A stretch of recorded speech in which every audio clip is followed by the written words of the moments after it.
The hosts feel it would be a little unkind to present this podcast without just a word of friendly warning. We are about to unfold the story of Frankenstein, a man of science who sought to create a man after his own image without reckoning upon God. It is one of the strangest tales ever told. It deals with the two great mysteries of creation, life and death. I think it will thrill you. It may shock you. It might even horrify you. So if any of you feel that you do not care to subject your nerves to such a strain, now's your chance to. Well, we've warned you.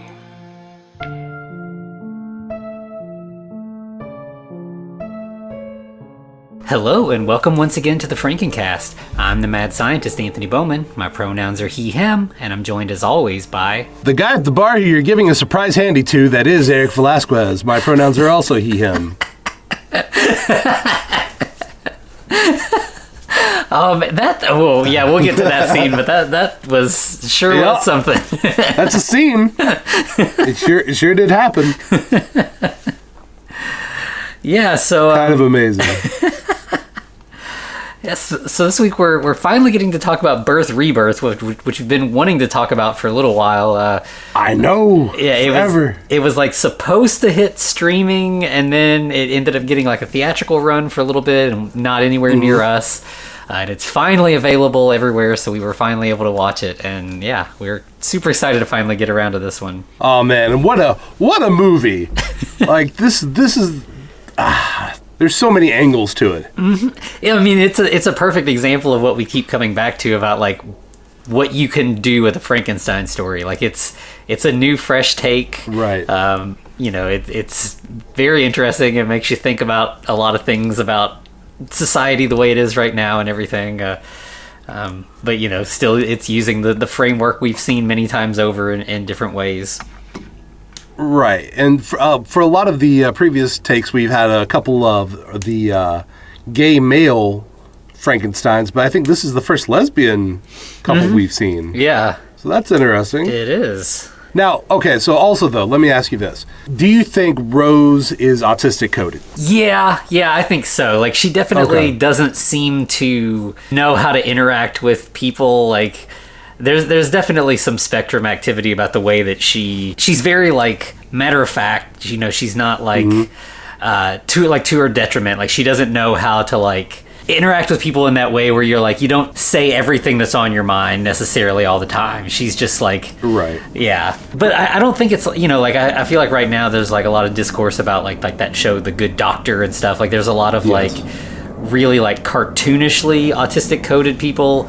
I think she's like pretty well rounded as a character. Like I don't think she is, like it's not ridiculous the way that she behaves. It's just not, within like the, neurotypical framework. Right.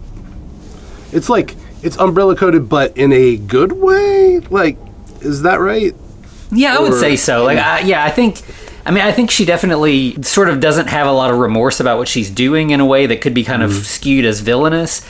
But I think, she's not like Victor. Like, she has a goal and she's going to do whatever it takes to get to it. But, like, it seems a little bit more, like human, like she's finding ways to do things that are the scientific community would look down upon.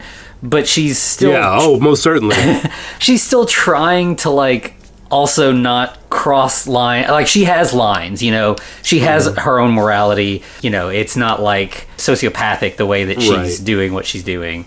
It's like she's doing something arguably noble without necessarily considering the effects it would have on others, right? Yeah. And honestly, her and Celia, they definitely have a very interesting interaction where you have Celia being the more neurotypical person, displaying the love and affection versus Rose's, kind of do what she needs to do. Yeah, but then at the end, like we kind of get to where like Celia, it flips. Yeah, like Celia is, because she has that love, she's willing to do whatever it takes. Whereas Rose she has a line that she won't cross because this is all sort of academic to her, whereas Celia, it's love. It's emotional. Yeah.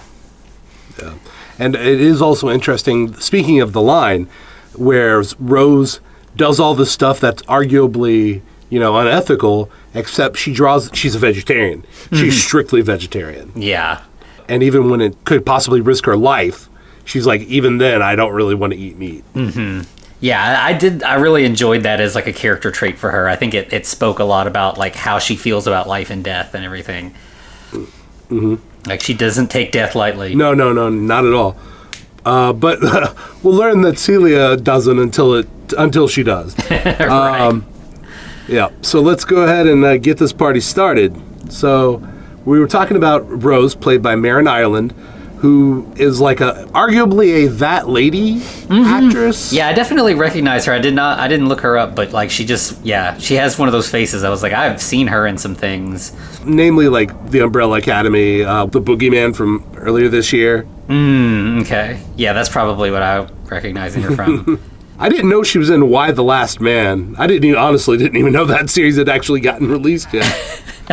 So that was a surprise to me. It didn't do well. I never got around to checking it out. I love that comic series, but when the show came out, it seemed like people weren't really feeling it. And then, of course, we have Judy Reyes from, it was like a really big comedy for a long time. Scrubs. A lot of people are probably screaming at me, Anthony. Scrubs. Yeah, she was Scrubs. Yeah, she was the nurse Carla. Yeah. And I mean, she's been in a bunch of other stuff like Blackish and a couple episodes of that. And apparently The Horror of Dolores Roach TV series. Oh, okay. Yeah, I caught the first couple of those, and I was digging it, but I never got around to finishing it yet. Arguably, also kind of one of my favorites, Bringing Out the Dead, with Nicolas Cage. Yeah. All right. I mean, those are the big ones, right? And then, of course, we also have Burrito Wool, who's playing Emily Parker as one of the main characters. Yeah, and other than that, I mean, it's all pretty minor. Like it's not quite like a bottle type film, but it is a very small cast. It's very intimate would be a good word for it, I guess. Oh yeah, I think that's the perfect word. You feel very like connected to this small group of people. Like you're, it's not just like housed in a single apartment or anything, but you never get too far away from Rose and Celia. No, not at all. All right, so let's kick this thing off. So we start in an ambulance, right? We've got some speaking. Obviously, it's kind of almost in media res. We get some eyes opening, and it's like they're trying to resuscitate somebody. Mm-hmm. Yeah, and so we end up in the hospital, and this patient is starting to kind of wake up, and you've got all the nurses and paramedics and everything around her. And they're like, don't worry, your baby's going to be okay. And she says, what about me? Which seems like it's such a surprising thing to hear a mother say. But, that obviously, she's got to be around to care for the baby. And then before they say anything, she just kind of like has a seizure and seems to die. And we do get one line from Celia, which is, it'll be all right, Mama. Yeah, we don't know Celia yet. She's just among all of these people. But, this is going to be one of our main people. She's kind of caring for the baby and then we just cut to like a little later, and now there's an autopsy being performed on the mother who just died on the table. Right. We also have like a mix. It's a mixture between the autopsy scene and Celia taking care of a baby, or who we will come to know as Celia, like helping a baby be resuscitated. Yeah. And where the autopsy is going on, this is our other main character, Rose. And she is, examining this dead mother. She, I think, collects some blood or some cells or something and, like, puts it on a slide and is, looking at it under a microscope. A phone starts ringing. It's not hers. So she, like, goes and, like, knocks on the window, tries to get her coworker's attention, who's just not paying attention. He's very annoyed. Mm-hmm. Yeah. And she's like, yeah, your phone's ringing. He answers, and it's like his wife, because his kid got in a fight at school. Did another kid at school? Yeah, and he's like, so I need to go. And Rose is like, but your wife just called you from the school, right? So she's already there? So it sounds like she could take care of this. Yeah, you don't need to go. And he's like, honey, I'm going to be running. It's going to be a little bit. And you can tell he's like shocked. This is one of those kind of family emergency. You get to leave work, and she's just like, no. All hands on deck. Yeah.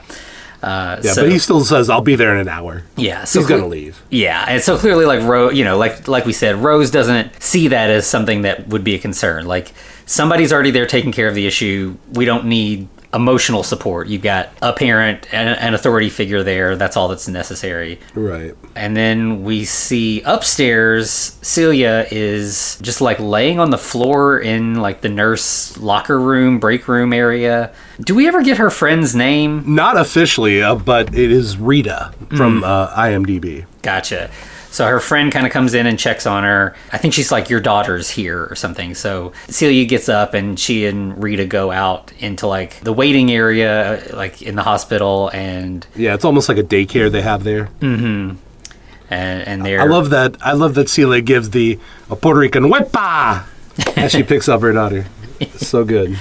Yeah, they're very cute together. Like, this is a very nurses working long hours. Like, she's very tired, but as soon as like she sees her daughter, like she puts on like the fun mom face. Like she's not gonna let her daughter see that she's just experienced like a woman dying in childbirth. Like she's she's being very like up. Yeah, she wants to know about her day, and her daughter, experienced an on-sea for the first time, as we all do.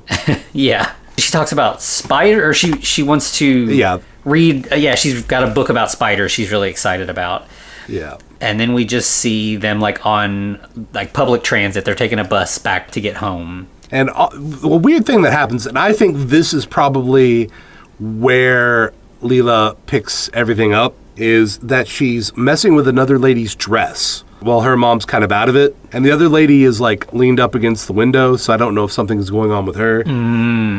But, this is my take, is that this is where Leela got the infection that's going to possibly end her life. Yeah.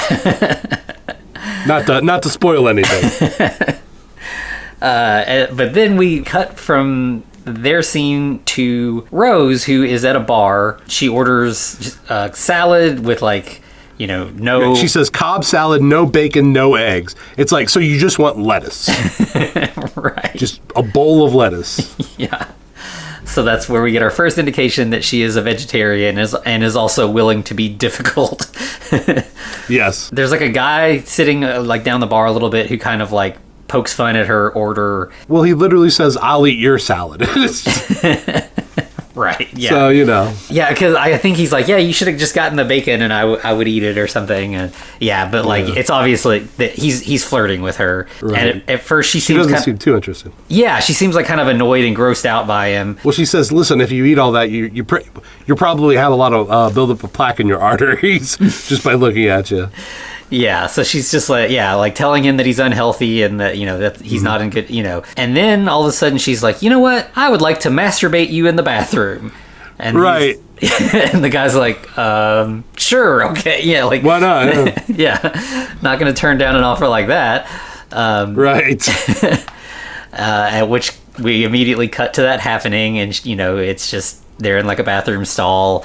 She's just like, kneeling in front of him, but she like makes him close his eyes and look away and, of course, collects the semen sample. Right. Like she has a pump and everything. Yeah. It's wild. And he's like, what's that? And she's like, oh, it's a sex toy. And he's like, all right, sure, whatever. Right. I mean, arguably. Yeah. It does have suction. Yeah. But also, man, I don't know that I could have done that. Just the whole clinical detachment. Right. Like, this is a visit to the doctor. This isn't something intimate. Yeah, this is not a sexy encounter for her, and she's not putting on a mask to make it look sexy for the guy. He's just not at all so ready to have his orgasm that he's not really concerned about anything else. And I love that the moment he busts and she collects the sample, she's like, all right, give me your finger. And he's like, what? And she just pricks it for a blood test. Yeah. Yeah, collects blood as well, and he's like, what's that about? And she just doesn't say anything really. She just like gathers her equipment and just leaves. This is my thing. Right. And then we just cut to her arriving back at home to her apartment where there is a pig, and she gives the pig like a blood transfusion of some kind. And a bowl of veggies. Yeah. And then she lays down on the floor and takes the semen sample she collected from the guy and artificially inseminates herself. Yep, sure does. I like how she makes the preparation with the towel and lays down on it and is like, all right. Yeah, it's clear like she has a plan. She knows what she's doing. Yeah. As we'll find out later, this is probably not the first time she's done this. So absolutely not. Yeah. So then it's like the next morning and we're in Celia's apartment where her alarm goes off. She shuts it off and goes back to sleep. Bro, I've been there. Yeah. So when she finally does wake up, it's like, it's that, I've got to get to work. I got to get the kid to school. I'm late. Yeah. It's chaotic and crazy. Turns out Lily's already pretty sick right now. Mm-hmm. And it's she's like, I'm sick. And she's like, yeah, sure you are. But get up. We got to go to school. And, right. Then she's like, oh, wait, no, you're like actually sick. This is burning like up. Yeah. And I like how they both go, shit. Yeah. So, of course, Celia's late for work also. So she just like runs across the hall, knocks on the door of her neighbor. And is Pauline. Yeah, and she's like, I'm late. Can you keep an eye on Leela? Like, I've got to go. She's not feeling well. Yeah. Pauline agrees. But of course, Leela's not about it. She wants her mommy when she's sick. Yeah, so she's kind of crying, and Celia's like, I have to go to work. Like, I can't stay. And clearly, financially, they're not well off. They're in kind of a rundown apartment. They're taking, the bus, back and forth between work and school and everything. So she doesn't have the luxury of being able to stay home and take care of her sick kid.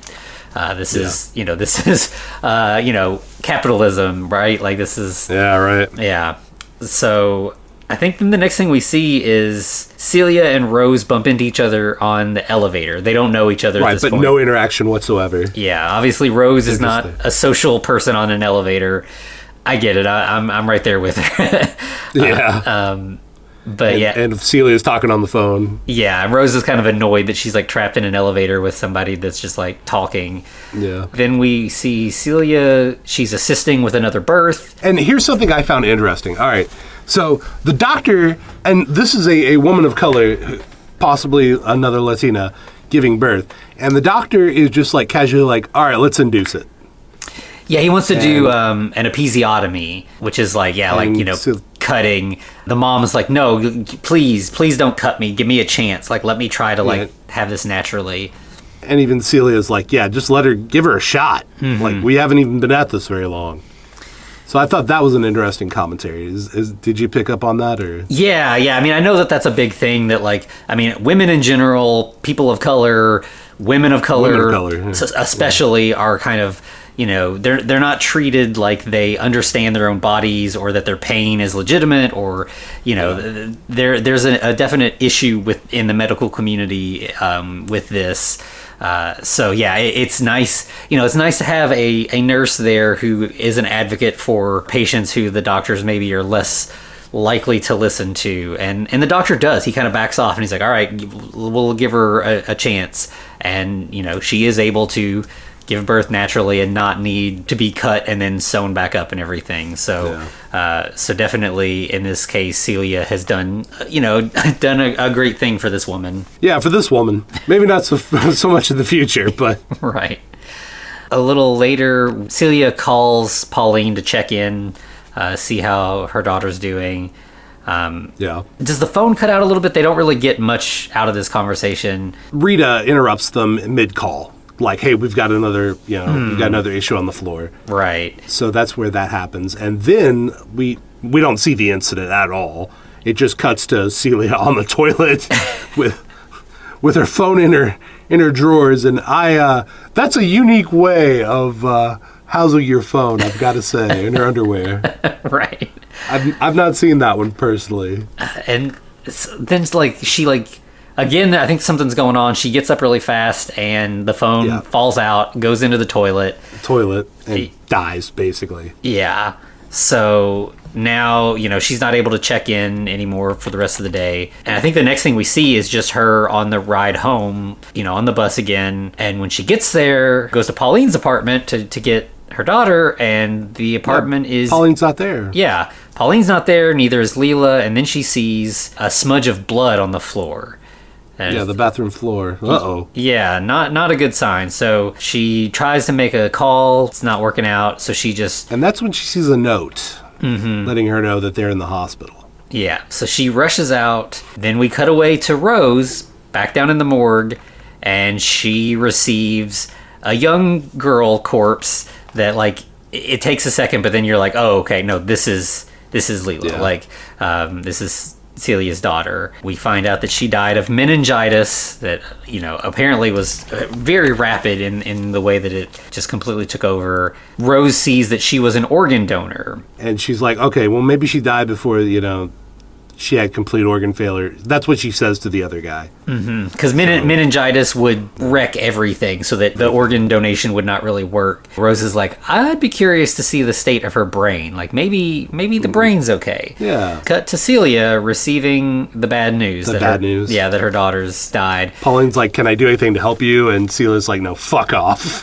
Which, fair, okay. Yeah, I mean, I think this is definitely a situation where she doesn't necessarily blame Pauline, but in the moment she may feel a little bit of resentment because she wasn't there when her daughter died and Pauline was, and maybe if she'd been there she could have done something better and helped, but obviously this was a fluke thing and there was no coming back from it. But in the heat of the moment and a grieving mother, like, of course she's just not feeling very charitable, or she wants to be left alone. She wants to grieve and be in pain. Yeah, which is part of the process. Yeah. But she decides to be a little proactive, however, when she gets Leela's clothes. So she decides to go down to the morgue. She wants to see her daughter one more time at least. And of course, Rose stops her, and Celia's like, I need to see my daughter. I need to say goodbye. And right. Rose is like, well, she's gone. She's down at the medical examiner's office now. Yeah, go away. And of course, it's Rose is super cagey and not really good at being sneaky here. Like, this is a thing where she should try to be understanding and maybe, appear like she is concerned for Celia's feelings, and then things might go a little differently here. Instead, I think then Celia just goes back upstairs and bumps into Rita, right? Yes. I guess at this point she's calmed down a little bit, and of course Rita doesn't have the connection to Leela's death, so they're able to talk a little bit, and she's like, my phone died, I didn't even get to say goodbye. Like, the last thing I saw was her crying in the hallway and me telling her that I couldn't stay and take care of her, that I had to go to work. Right, and she even questions, were there any more cases of meningitis even at the daycare? Yeah. In which Rita's like, no. So that's why I was thinking that earlier, that's where she picked it up. Yeah, I mean, that seems reasonable. And I think then we just cut to Celia back at home, and she's gotten her phone up and running again, and she's able to listen to the voicemails, all of the calls. The events. Yeah, as Pauline is, like, experiencing this, and she gets to hear Leela's voice one last time. Right. So, pretty heartbreaking. I mean, I think this is a thing that we experience in the modern world that is kind of, it's a good and a bad thing, that, like, when you're grieving, you have all this evidence of the people you love left behind, whether it's a voicemail you didn't delete or social media or whatever. It's nice, but it also, it's very painful. And one thing we didn't mention, though, was Rita also decided she's taken Celia home, and as they're driving away, they see Rose load something into her car, presumably Leela. Oh, right, yes. After she listens to the voicemails, we just cut to, like, the next day, right? And she's decided she's going to go down to the medical examiner's office. Right. She's definitely going to do everything she can to see her child one last time, for sure. And, of course, with her having, like, being a nurse, she's got connections to this and everything. But she gets there, and they're like, we don't have your daughter. We don't know what you're talking about. Right. Well, another interesting thing is, though, they ask her, where's her other guardian? Presumably in there, like, the father or, And she was actually conceived via in vitro fertilization, which I think is very interesting. And I want to talk about that a little bit later. Yeah, I did think that's not super common for single women. It does happen, but, for a single woman just to, like, choose to have a child, without a family structure or whatever is I feel like that's definitely a little bit of a nod to Frankenstein. This is a person choosing to create a life on their own without the normal process. They're doing a scientific process instead. Well, another thing that I find interesting is, so it seems like the children are gender coded specifically to their parents. In this movie you'll never see a child that has both a male and female parent, or you'll never see the parent of the opposite gender. So, like, Scott has his son, whereas Celia has Leela, and Celia and Rose have Leela. That makes, yeah. Yeah, I think that's an interesting touch, too. I don't know if they're making a statement there. There will be another baby, but we don't know what it is, and it really doesn't matter. Yeah. Yeah, there's definitely, like, a little bit of, like, unwieldy creatures vibes in this, like, in the way that, like you said, it's kind of queer coded, and it's very, like, scientifically oriented, and, you know, the in vitro thing and everything. That is a good point. Now Celia's like, okay, that woman down in the morgue, something weird's going on. So she heads back that way, you know, and well, I mean, they even call her Rose's boss, Colleen, and Colleen's like, hey, we're supposed to have this body. Where's this body? And Rose is like, oh yeah, so I mean, there's a clear chain of command somewhere. I mean, and we lost that one body last year, so tell them about that. And Colleen's like, the fuck I'm going to tell them? We lose bodies all the time.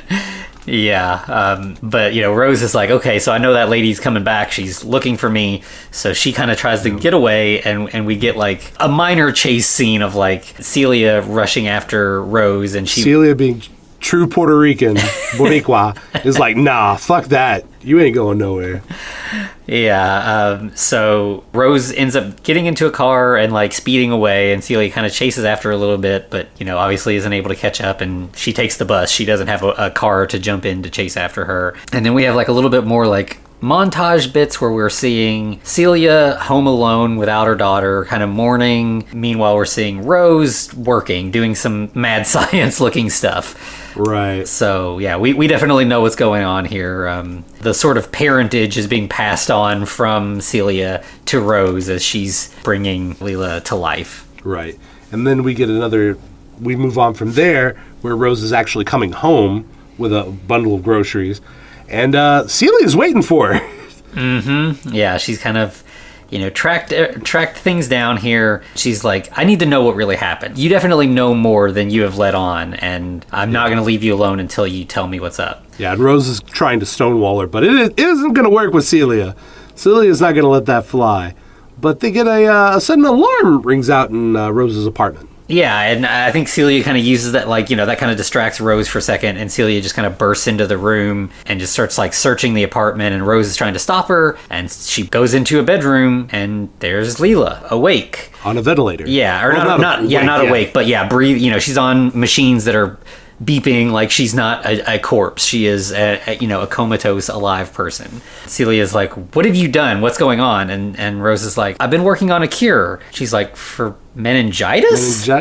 No, for death. Dun dun dun. Yep. So of course this is it. This is the Frankenstein thing, cure for death. We've seen it many times over at this point. You gotta love it. Yeah, and see, of course, in most cases when we have a mad scientist and another person who is going to possibly be a sidekick / assistant or whatever, there's some like skepticism and like I don't know if this is ethical or whatever.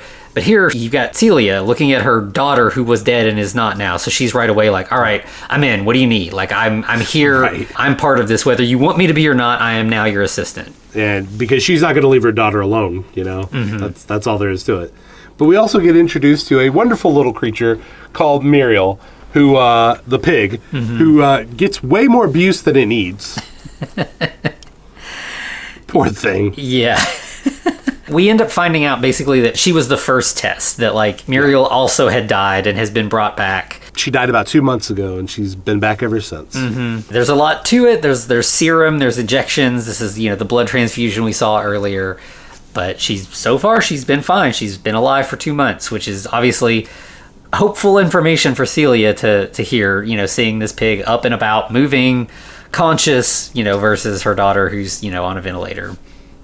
Right. And of course, to muddle the situation, Celia then starts talking about, how's she doing? Is she okay? And, how is her mental reflexes? And of course, Rose, being stuck on that previous conversation, is like, well, she's a pig, so she's not experiencing much.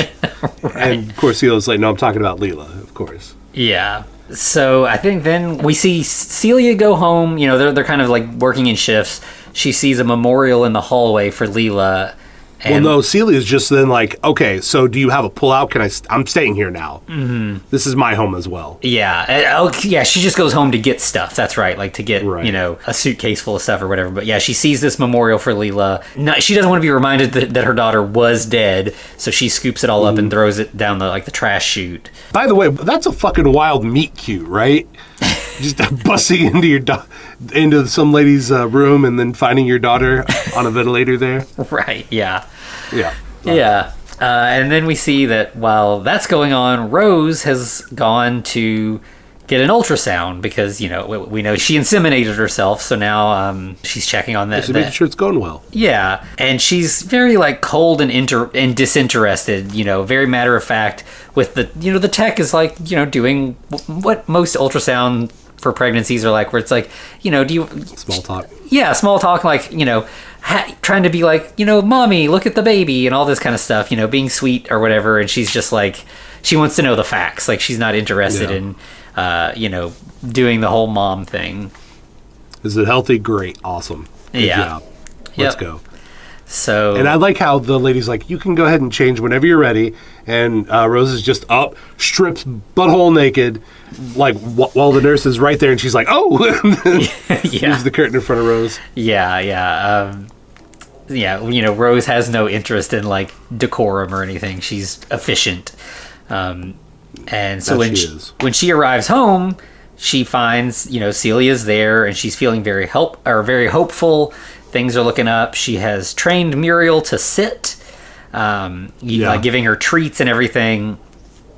And of course, Rose is like, whoa. You gave it treats. How many treats? Mm-hmm. A couple treats. Well, that's not an exact number. I need data, damn it. Yeah, she's like, you can do this little side project of training her. I don't care. But you got to take a log of all food intake. That's important so that we know... what's working and what's not. We need very, very specific information that's going to help your daughter as well. And of course, Celia is also like, oh yeah, Leela smiled today. So, and Rose is like, no, that's just a reflex. Mm-hmm. Yeah, not playing up to the mommy stuff. She's not trying to comfort Celia at all. No, she ain't got no time for that. Rose got shit to do. Okay.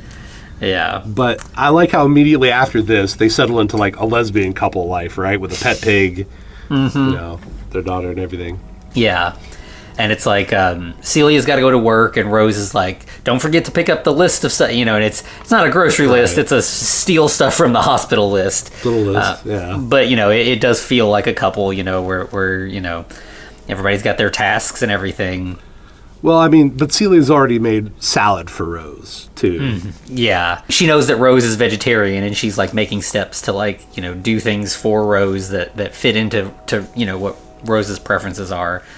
Yeah, absolutely. Meanwhile, we see... Celia diverting all kinds of equipment. Mm-hmm. And grabbing everything from... Yeah, and while she's at work, Rose is like, Muriel, sit, and nothing happens, and she's just like... whatever. It's this brief moment where she's like, maybe I can be, I can be fun and make this connection with this animal as well. And then it's just like, no, this is not worth my time. I'm not gonna waste much more time with that. Instead, she goes to the bathroom and she puts one of those catchers that they have in hospitals to catch pee samples or whatever. Yeah. But instead, it's. Yeah. And instead it's some sort of bloody biological material. She collects it, she's saving this to experiment on. Yep. That's what she's doing. That's what that's for. Yeah. And I think then we go back to Celia at work. She's got, all this stuff that she's stealing. Right. She bumps into Rita, who wants to talk, and she's like, sorry, can't talk, gotta go, very, very busy. Right. And she's like, well, are you gonna have a service for your daughter? And I love how Celia is just like, we're not religious, nope. And yeah, Rita definitely is like, that's weird. People, everyone, non-religious people still generally have some kind of memorial of some sort, especially if a child dies. So that definitely sounds suspicious, but of course, in Celia's mind, that's no longer a priority. Leela's not dead. Why would we have a memorial? I've got to take care of my actual living daughter and not put on a facade for... the people around me who don't know what I'm up to. Exactly. She, ends up heading home to Rose's apartment. First thing when she goes in, she sees the bloody specimen jar that Rose has collected. Yeah, and there's like a little embryo in there. Mm-hmm. Yep. So. Did you see the little embryo? Yeah. Yeah, a little shrimp kind of thing growing in there. Or not growing, but, floating in there, we'll say. Well, not anymore. Yeah. Right. So that's what she did with that guy's specimen. She basically, the serum's made from birth tissue, ? Mm-hmm. It's like a stem cell kind of process, more or less, Does Rose tell her that, or is that she's still kind of hanging on to that information for a little bit longer? Yeah, Rose doesn't really outright ever say it. Mm-hmm. She implies it heavily. Yeah. Like later on. Yeah. Celia's definitely like figuring it out kind of slowly. Like by the time Rose finally admits it, Celia's like, I know. I get it. But here it's just kind of like, we're kind of catching on. Celia's kind of catching on. They end up kind of working together, and they manage to get Leela off the ventilator. She's still out, but she's breathing on her own. This is a big step. This is a process that we see in real life often.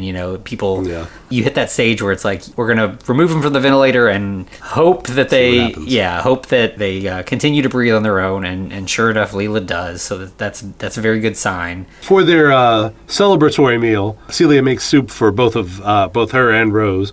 She makes chicken and rice for her, and celery and nothing for Rose. Right. Celery soup's got to be. I don't know. Maybe it's good, but man, it doesn't sound good. Yeah, it just sounds like water. Yeah, pretty much, like slightly tangy water.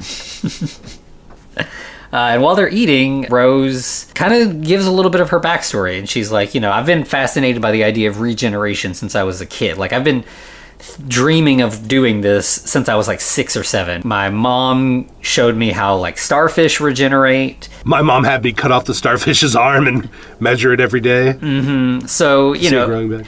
Yeah, so not only, it's that sort of dichotomy of like, I was interested in science, I was learning this thing, I was fascinated by this great thing, but also, clearly being told to like mutilate an animal as a child is a kind of a dark thing to have done. And, kind of speaks to the way that Rose is very clinical about everything and not feeling, like cutting up a starfish for science is no big deal. Right. But again, she's a vegetarian. Like, she doesn't see the benefit of like consuming animals. If something's going to die, it needs to serve a greater purpose than food as far as Rose is concerned. And this kind of goes back to my point that I was talking about earlier, where like the parent of the children, it's like one line of one gender, because Rose never talks about her father, only her mother, named, well, we won't find out the mother's name, but her mother died of Parkinson's. Yeah, there's that is definitely an interesting kind of line. It's like there are two genders and neither shall the twain actually meet. Right. Which, like, even, this embryo that Rose created, she didn't have sex with this man. She specifically collected a sample and artificially inseminated herself. Again, she does not allow that to become a baby and a living thing. That this is, again, a scientific specimen.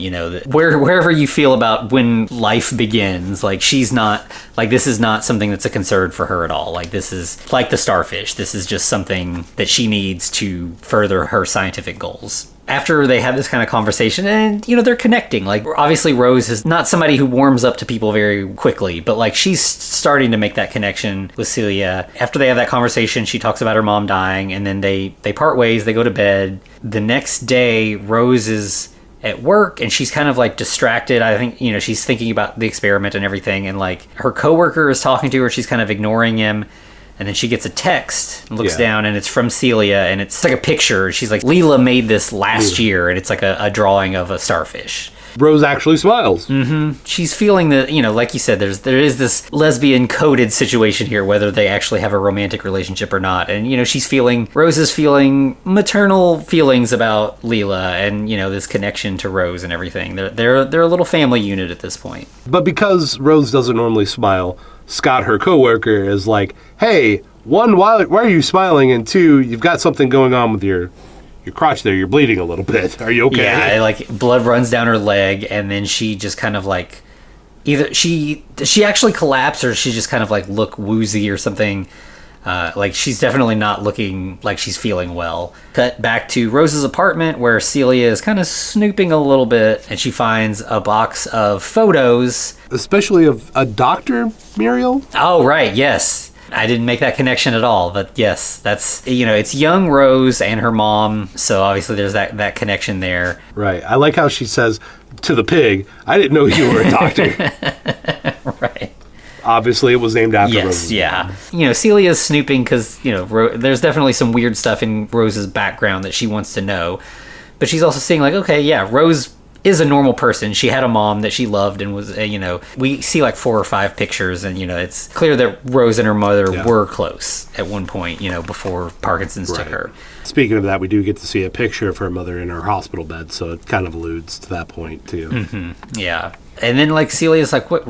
She should be home by now. She starts calling, and then finally, someone answers the phone, but it's not Rose. It's Scott, her coworker. And they have a conversation where he's like, well, who are you? I'm not supposed to tell you anything? Yeah, he's like, this is HIPAA. Like, I can't give you information. I don't even know who you are. And Celia's like, we live together. And he's like, oh. He's like, oh. Yeah. It's like, no, now he understands. Okay. Yeah, so yeah. You're her partner, gotcha. Right, and so he's like, okay, fine.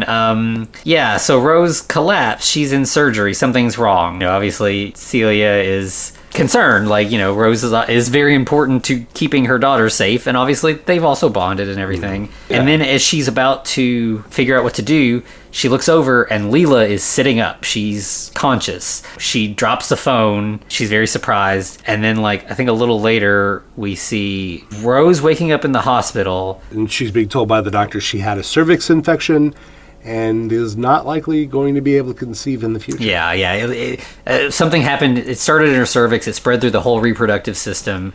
So, yeah, clearly her, fooling around with her reproductive system over and over again to get these embryos has caused something bad to happen, and she's now not only ruined her chance of ever having an actual child if she wants, but she's also destroyed her serum factory that she... right, effectively. Yeah. That's an interesting thing to call the serum factory. Which, I think that's pretty much how she feels about it. It's like, oh no, like I can't make more of the embryos that I need for my business. Right.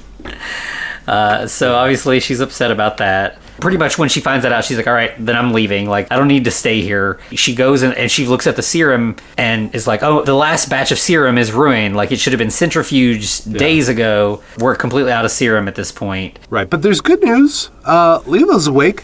Yeah, but Rose doesn't see that as good news. She's like, it's too soon. That's not going to be good. And then before she can really, expound on that, she collapses again because obviously she should not have left the hospital. She's not in good shape yet. Right. So then I think she wakes up again, and now Celia is caring for Rose in her apartment. She's like, you need to take it easy. Like, you've got stitches. I think some of the stitches had popped and she had to get her back together or whatever. And then they kind of discuss Leela's progress. That's when Rose is like, so we're almost out of serum. We've got very little of it left. And Celia's like, okay, we'll make more. Well, we can't do that necessarily. Yeah.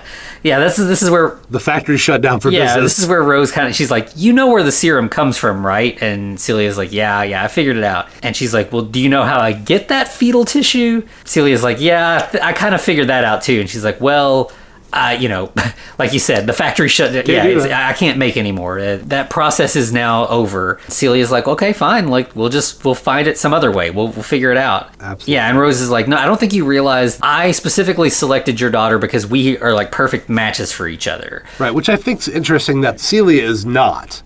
Because Celia's like, well, I could do it. Mm-hmm. And she's like, no, you're not a match. Only her and I match up for whatever reason. Yeah, I guess this might have something to do with the in vitro fertilization situation. Rose is like, if I can't do it anymore, we're going to have to go to a lot of effort to find suitable donors, and that's going to be very difficult. But, of course, Celia is not going to give up that easily. She's like, we'll figure it out. We'll find something. She will not be deterred, for sure. Yeah.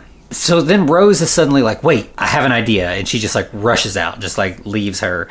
We don't even see what she does. She just leaves, and then suddenly she's back later on.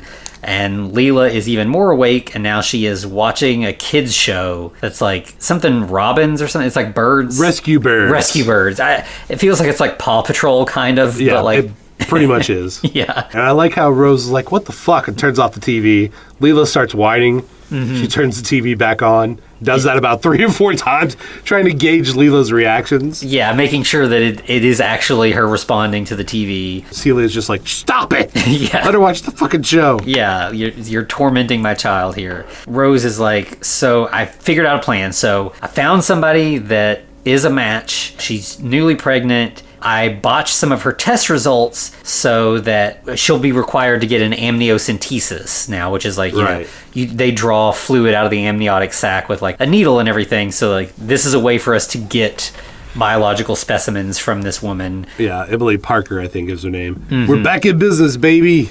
Yeah. And obviously Celia's like, I don't really like that. And Rose is like, yeah, well, if you want this to keep going, you're going to have to learn to like it. It's our only option.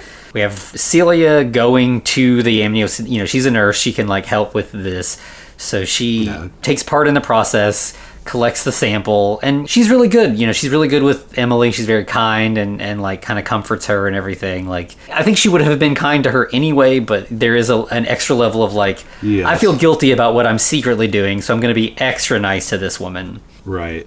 So they definitely kind of bond a little bit. When Celia gets home with the specimen, she sees Rose is continuing to kind of experiment on Leela. Right, she has a light bulb and she's kind of swinging it around Leela. Yeah, just to see, it's similar to like when, it's a reflex test sort of thing. But it also definitely gave me like the Boris Karloff Frankenstein vibes, like when he saw the light for the first time and kind of reaches up for it as if it's like a butterfly or something. That's kind of what Leela's doing here. She's just kind of waving her hands trying to touch the light. Definitely felt like an intentional nod back to that. Right, and I like how Celia's like, hey, stop it. And now Leela's like, no. Yeah, so I think then Rose takes the fluid that Celia's collected and, she's like, okay, this is perfect, this is going to work, but this isn't going to be as powerful. We're going to need to recollect a specimen every... Yeah, amniocentesis every week until she comes to term, baby. Oh, God. And yeah, she's like, when she gives birth, we can steal the placenta, and then that'll get us for a while. The placenta is a lot. That gets us a year. Yeah, so we just got to do that until then. And right now, Celia's like, no, fuck that. That's crazy. Nobody would do that. Yeah, she's not going to tolerate that. That's torture, and she's not going to put up with it. Like she'll eventually leave. She won't continue to do this. And Rose is like, if she's scared her baby's going to die, yeah, she will. She'll put up with whatever we make her put up with. Yeah, which that's great. Yeah. You're not wrong, but yeah, it's pretty awful. I think then Muriel just gets sick, like kind of like has like a seizure and vomits. Rose is like, oh no, I've been so distracted with Leela and everything, I forgot to give her serum. This poor pig. By the way, not necessarily animal abuse until later, but be warned, bad things happen to this poor pig. I wondered with this, like, do you think Rose actually forgot, or do you think Rose on purpose forgot so that Celia would see what will happen if we don't get enough serum? Ooh. See, I originally thought it was that she literally forgot, but that's a good point. Like, it would be a perfect way to manipulate. Rose would do. Yeah, it's like, if Celia's on the fence about, we can't do this amniocentesis every week or whatever, now she sees what will happen to her daughter if they don't, and I think that might sway her a little bit. And also, seeing this is what you said, Rose has been very adamant about being on time, and like the only thing is that she did almost missed the transfusion for Leela. At one point, Celia was telling her, hey, do we need to give her the transfusion? And Rose was like, no, we have to wait till Saturday. And Celia was like, well, today's Saturday, so yeah, so it could go either way. Yeah, I definitely could see that happening. Yeah, she's definitely got some like absent-mindedness to her as well, and she doesn't. I mean, like we were saying, she doesn't have the best bedside manner or anything, but no, mostly she does not seem manipulative. It's more just like, not knowing how to interact with people in a way that comforts them. So right. Yeah, it could go either way. It's definitely an interesting idea. I could see this being in her mind. Maybe this is the soft way to tell her, which it wouldn't have been, but right, yeah, to push it through. Yeah, exactly. I think the next thing we see is Celia giving Leela a bath, and she's like kind of singing. Leela does not like the bath. No, yeah, she's not really she's still not fully there, and so she's kind of confused by it. But then Celia starts singing, and Leela starts singing as well. Like, she maybe recognizes the song or the melody a little bit, which obviously is very encouraging to Celia, that, like, brain activity is happening. So she's like, "Where's Leela?" And Leela points to herself, and she's like, "Oh, good. You know that you're Leela. That's a really good sign." And then she's like, "Where's Mommy?" Where's Mommy? And Leela doesn't seem to know, and that kind of, you can see that breaks Celia's heart a little bit. But she kind of points to herself. She asked her a couple more times, and and then finally Leela, figures it out and points to her that she's Mommy, and obviously that means a lot to Celia. Yeah. And then I think it's like a little later, I guess Rose is working, and Celia continues to snoop and finds a video. Yep. Always works out for her, right? Right. Yeah. So this video is Rose performing experiments on her dead mom. Right. So Leela is not her first attempt at reviving someone. Nope. And Celia's pretty upset. Like, her arm is like peeled back, like autopsy style. Like, it's not super gory, but this is pretty gruesome. Like, if you saw someone doing this to their own mother, it'd be pretty upsetting to see. Yeah, I mean, you've got literally electric clips hooked to the muscle and tendons. Mm-hmm. So. Yeah. We go back to the hospital. Celia's doing the next amniocentesis on Emily. You can tell Emily has been worn down by this. Her and her husband, she's very tired. Yeah, they're a little tense with each other. Like, they're frustrated that they have to keep doing this, and it's definitely wearing on her. Obviously. Yeah, Emily's also really shitty to Celia. Mm-hmm. And then kind of apologizes and is like, "I'm sorry, this has been too much. I want to leave things on good terms with you because this is probably the last time I'll see you." And wait, why is this the last time you're going to see me? Yeah, you're still going to have the baby here. She's like, no, we're going to go to the better hospital across town. Right, ouch. Yeah. She's the good hospital. Yeah, she's like, my mom always said go to the good hospital, not the close hospital, and I should have listened. So obviously she's starting to feel like this repeated procedure is due to some kind of incompetency at the hospital and not, Which, she's not exactly wrong. Mm-hmm, yeah. She leaves, and of course, Celia is panicking, rushes home to tell Rose. They kind of fight about it, like that, Rose is like, "What? You should have convinced her to stay. You should have done better." And Celia's like, how? "Yeah, I can't make her choose our hospital. Like, if you had been able to space these procedures out a little more, maybe she wouldn't have gotten spooked and decided to move on." In the midst of the fight, Celia's like, "I saw those videos of the fucked up stuff you did to your mom." Celia has some of the best lines here. She says, "At least, we're not doing something as unethical as eating a ham sandwich." Right, yeah. I wrote that one down too. I know, and she calls Rose a mad scientist princess bitch. Which, that is amazing. Mm-hmm. Yeah, it's really good. That kind of, they part ways at that point for the evening, and then we just see Celia back at work, and she's like sitting at the nurse's station, picks up the phone and calls Emily. Like, she looks up Emily's information, which is, I think, technically a violation. Yeah. And so she calls her and then doesn't say anything. Just, ends up hanging up. Well, it seems like she's just trying to make sure she's there, that this is her actual address. Yeah. And then back at home, we see Leela is alone. She wakes up, gets out of bed, and starts crawling across the floor. All creepy-like. Mm-hmm. And Rose, meanwhile, is in the shower, not monitoring her patient like she should be. Right. And then Leela grabs like an IV pole and... That's hooked up to Muriel. Yeah, and like beats Muriel to death with it. Or stabs her. Well, Muriel does pinch her. Muriel pinches her when she gets near the pole. But yes, fucking Leela goes ham on this pig.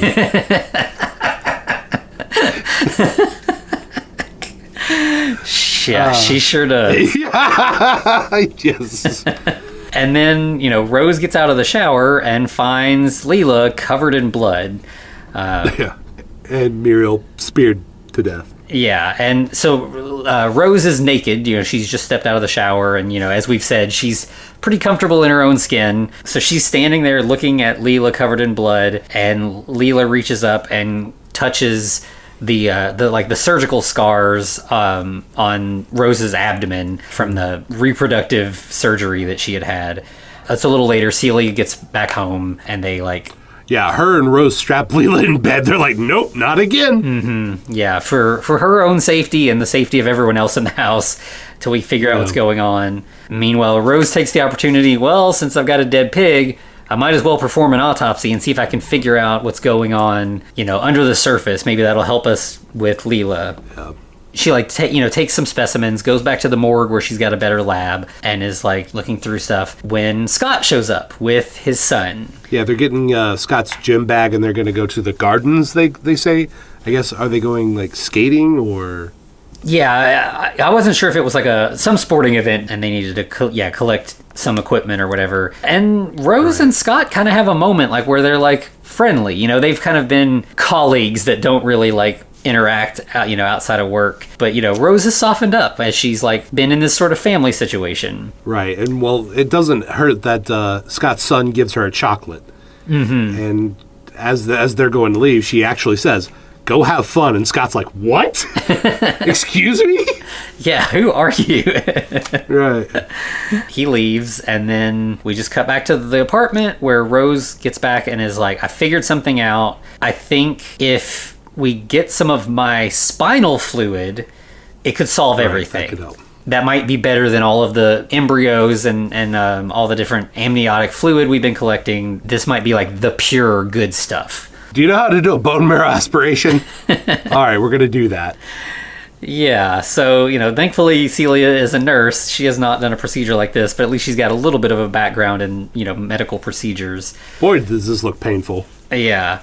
They do the procedure, and then that's when Rose wakes up, and Celia's like, you need to eat some steak. Like, you're anemic after that procedure. Like, you need the iron.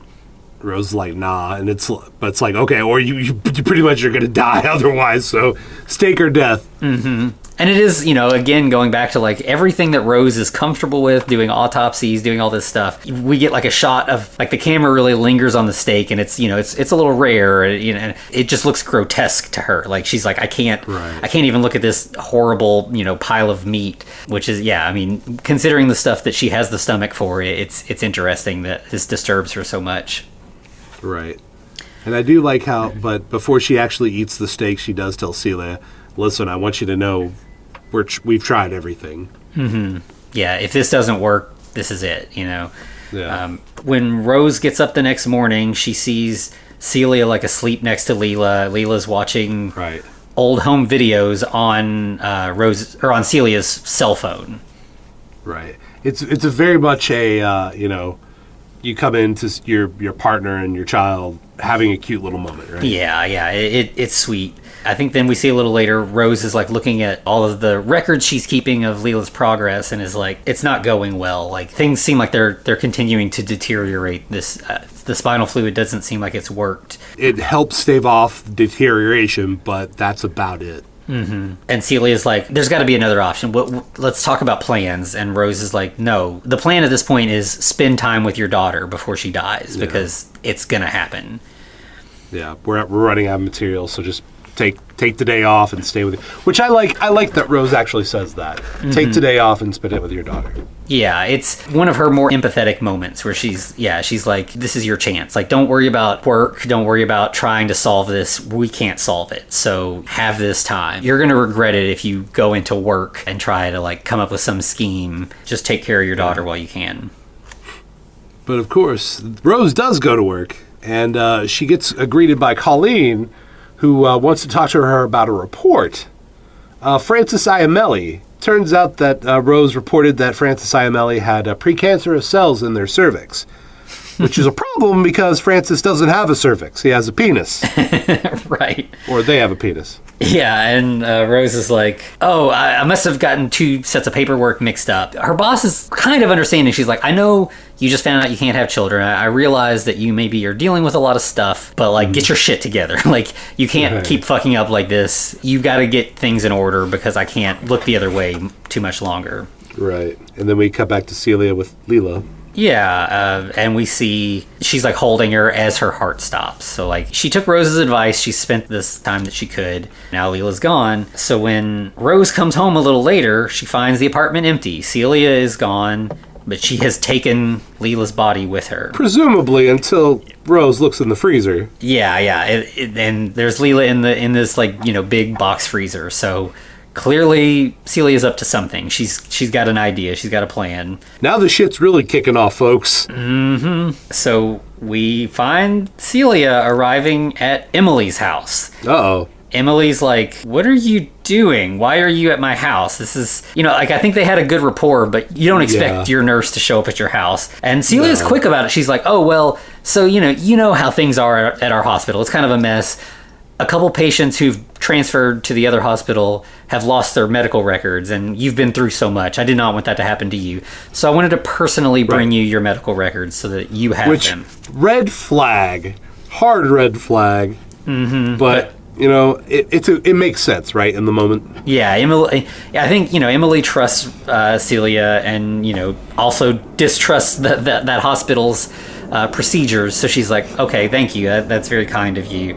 And she's like, "Well, do you want something to drink while you're here? Let's have tea." Yeah, let's have some hot tea. That sounds nice. Emily's like, "I don't really drink hot tea. I might have a couple. Well, let's look." So they find a few bags and they sit down to tea. Of course, while Emily's not looking, Celia puts some drugs in Emily's tea.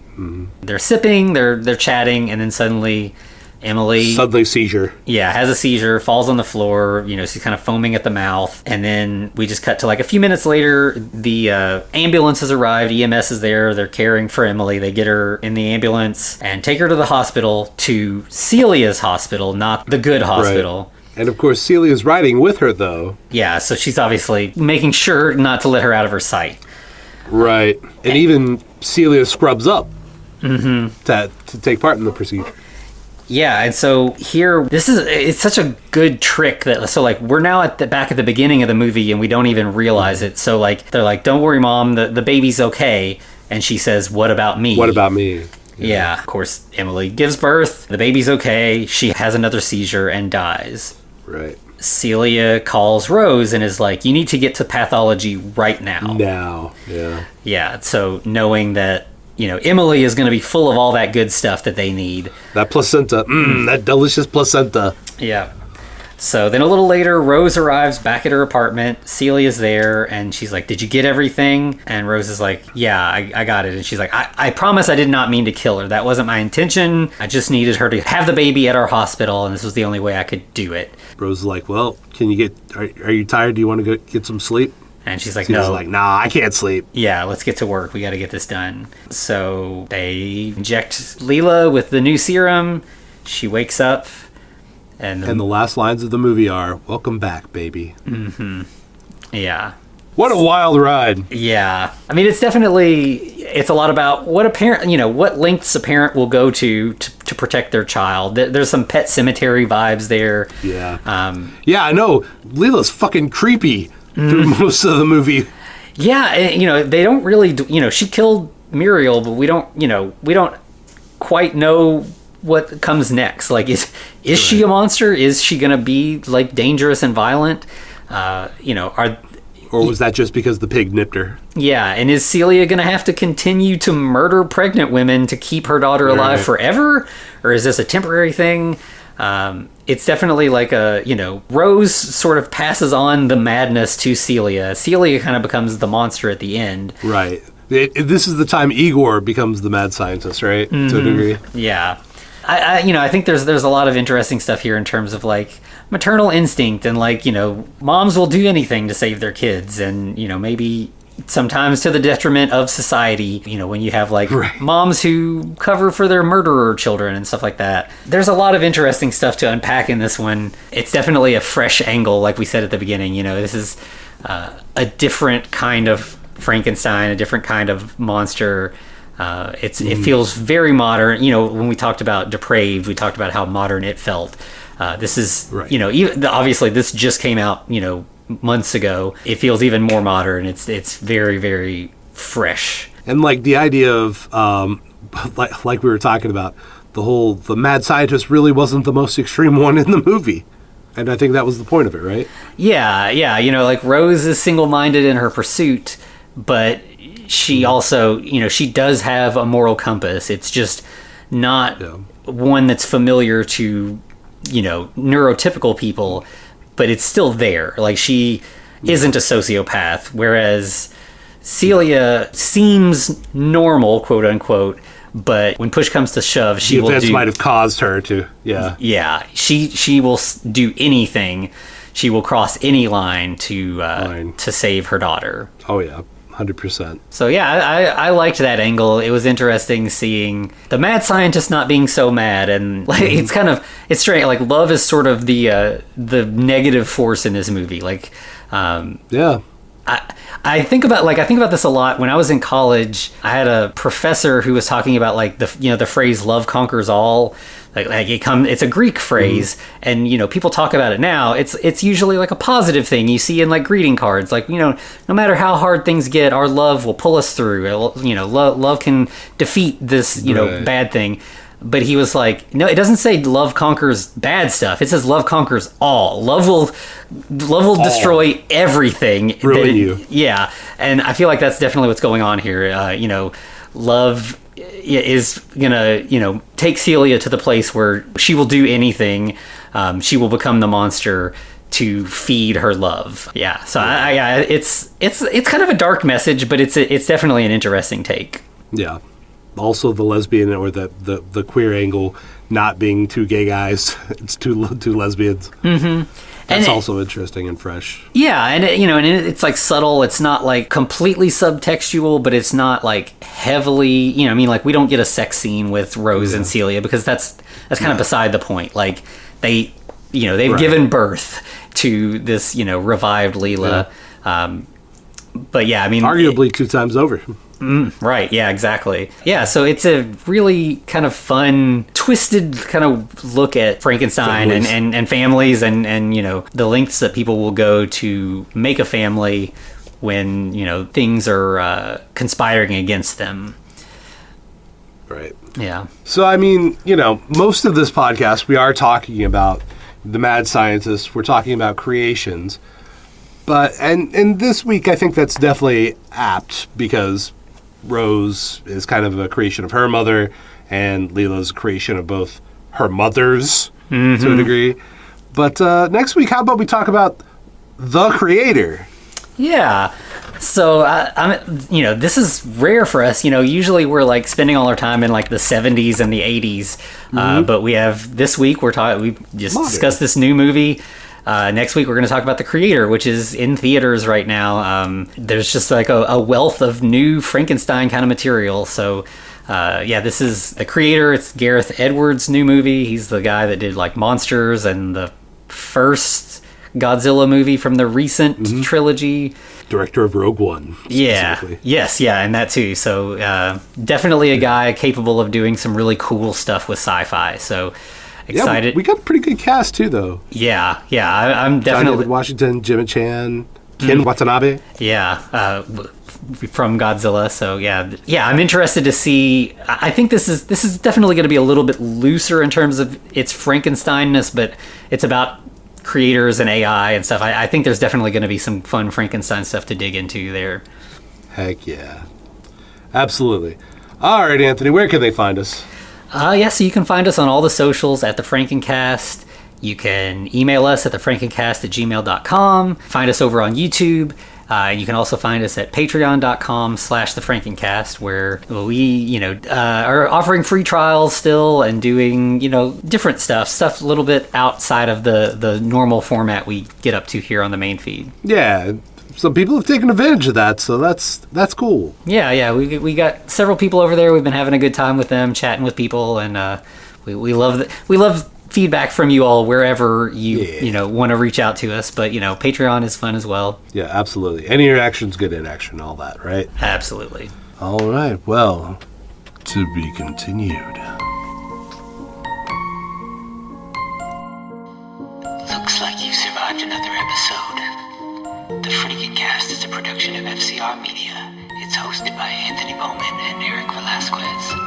Follow us on Twitter at The Frankencast, or send us a letter at thefrankencast@gmail.com. Our cover art is by Amanda Keller. You can find her at Keller Illustrations on Instagram. Our theme music is by Vivek Abhishek. Thanks for listening.